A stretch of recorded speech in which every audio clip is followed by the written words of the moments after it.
Happiest mind. Finally happiest mind का quarter 3 का result यहाँ पे आ चुका है।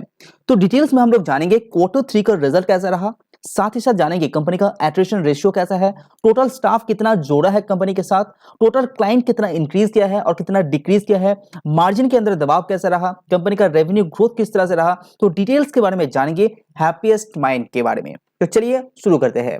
तो सबसे पहले रिजल्ट से शुरू करते हैं। अगर आप रिजल्ट को देखेंगे तो यहाँ पे quarter to quarter basis company ने 4.3% का ग्रोथ दिखाया है। यानी कि जहां पे 359 करोड़ का सेल किया था लास्ट क्वार्टर में, वो बढ़ के 374 करोड़ में आ चुका है। अगर आप ईयर ऑन ईयर बेसिस देखेंगे तो ये 28% का ग्रोथ आपको देखने को मिलेगा। ईबिटा में भी 26% का growth year on year basis and quarter to quarter basis 3.1% का ग्रोथ दिखाया है। मार्जिन को भी आप ध्यान से देखिए, जहां पे last quarter and last year margin था 26.3%, वो यहां पे थोड़ा सा डिक्रीज होके अभी 26% में मार्जिन स्टेबल है। लेकिन इस रिजल्ट के अंदर जो एक्सेप्शनल आइटम्स है वहां पे कंपनी को 6 करोड़ रुपया खर्चा भी करना पड़ा है। तो ये डिडक्ट होने के बाद जो कंपनी का प्रॉफिट बिफोर टैक्स रहा वो है 75 करोड़। तो जो लास्ट क्वार्टर में था वो था 8 करोड़ के आसपास, लेकिन जो 80 करोड़ के आसपास था वो यहाँ पे गिर के 75 करोड़ में आ चुका है। उसका पीछे का जो रीजन है वो एक्सेप्शनल आइटम्स है, तो इसको भी आपको नजरअंदाज करना नहीं चाहिए। तो उसके बाद जो प्रॉफिट आफ्टर टैक्स रहा वो रहा आपका, यानी कि जो नेट प्रॉफिट रहा वो 57 करोड़ रहा। जो लास्ट क्वार्टर में कितना था 59 करोड़। तो यहाँ पे 3.1% का डिक्लाइन देखने को मिल रहा है quarter to quarter basis due to the exceptional items. ये वन टाइम ही यहाँ पे दिखाया गया है। लेकिन इसको लास्ट ईयर से कंपेयर करते हैं तो 17.7% का ग्रोथ कंपनी ने यहाँ पे दिखा चुका है। लेकिन नेट प्रॉफिट का जो मार्जिन है वो 15.4% में आ चुका है, जो 16.5% लास्ट क्वार्टर में था। क्लाइंट के साथ रिलेशन की बात करें तो हैप्पीएस्ट माइंड की ये बहुत ही ज्यादा स्ट्रांग है। 2020 में जहां पे 5 साल से ज्यादा पुराना कस्टमर 27% हुआ करता था, वो 50% तक आ चुका है। तो बहुत ही ज्यादा पॉजिटिव बात है। कंपनी का सीएजीआर रेवेन्यू ग्रोथ देखेंगे तो पिछले 3 साल से ये 25 से लेके 27% तक सीएजीआर ग्रोथ दिखा चुके हैं।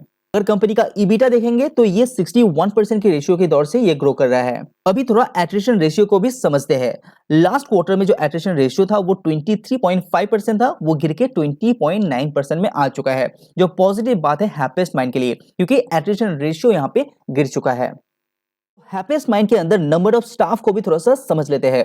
लास्ट क्वार्टर में हैप्पीएस्ट माइंड के साथ 4581 स्टाफ मौजूद था, वो बढ़ के 4611 में आ चुका है। तो स्लाइटली इंक्रीजनेस स्टाफ के अंदर यहाँ पे दिखाई दे रहा है, जो पॉजिटिव बात है। और quarter to quarter even year on year basis company अपने स्टाफ को लगातार इंक्रीज इसीलिए कर रहा है क्योंकि मार्केट के अंदर डिमांड बहुत ज्यादा है। दूसरे आईटी कंपनी की बात करें तो एचसीएल टीसीएस ने यहाँ पे डिक्रीज किया है, एचसीएल ने सबसे ज्यादा स्टाफ एक्यूमुलेट किया है।